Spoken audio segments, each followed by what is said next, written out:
Hi friends, അസ്സലാമലൈക്കും. ഞാനിന്ന് കാണിക്കുന്നത് അടീനിയം ചെടിയാട്ടോ എൻ്റെ.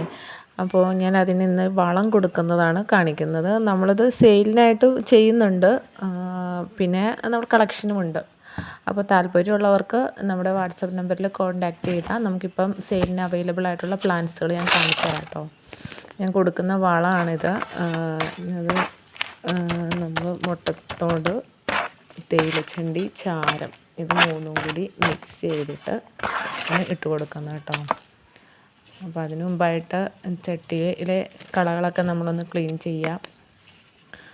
എല്ലാത്തിനും പുല്ലൊക്കെ ഉണ്ടാവും, അപ്പോൾ അതൊക്കെ ഒന്ന് കളഞ്ഞിട്ട് ജസ്റ്റ് ഒന്ന് അതിനൊന്ന് പതുക്കുക, മണ്ണൊക്കെ ഒന്ന് ഇളക്കി കൊടുക്കുക.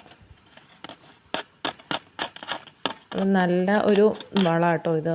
നമ്മുടെ മുട്ടത്തോടും ചാരത്തിൻ്റെയും പിന്നെ നമ്മൾ ചായ എടുക്കുമ്പോൾ കിട്ടുന്ന അതൊക്കെ ഇട്ട് കൊടുക്കാമെന്ന് പറഞ്ഞാൽ നല്ലൊരു വളമാണ്. നമ്മളെല്ലാ പ്ലാന്റ്സും നമ്മൾ ചെയ്യുന്നതാണ്. അപ്പോൾ കുറേശ്ശെ കിട്ടുന്ന അനുസരിച്ച് ഓരോ പ്ലാന്റ്സിനും ഇട്ട് കൊടുക്കും.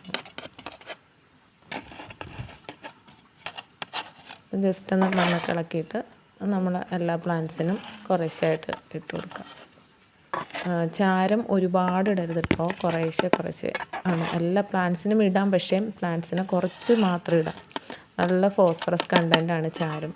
മുട്ടത്തോടാണെങ്കിലും ചായയുടെ ആണെങ്കിൽ ഞാൻ പഞ്ചസാര ഇട്ട ചായപ്പൊടി തന്നെയാണ് കേട്ടോ അത്. പക്ഷെ നമ്മൾ നന്നായിട്ട് ക്ലീൻ ചെയ്ത് ഉണക്കി എടുത്തിട്ട് ആണ് ഇടുന്നത് കേട്ടോ. അപ്പോൾ എല്ലാ പ്ലാന്റ്സിനും ഇട്ട് കൊടുക്കാം. ഇന്നിപ്പോൾ ഞാൻ എൻ്റെ അഡീനിയം പ്ലാന്റ്സിനാണ് കേട്ടോ ഇട്ട് കൊടുക്കുന്നത്.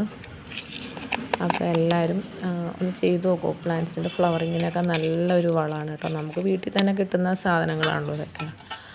വലിയ ബുദ്ധിമുട്ട്. അപ്പോൾ നമുക്ക് കിട്ടുന്ന അനുസരിച്ച് കുറേശ്ശെ ആയിട്ട് എല്ലാത്തിനും ഇട്ട് കൊടുത്താൽ മതി. നല്ല എഫക്റ്റുള്ള ഒരു വളമാണ് കേട്ടോ.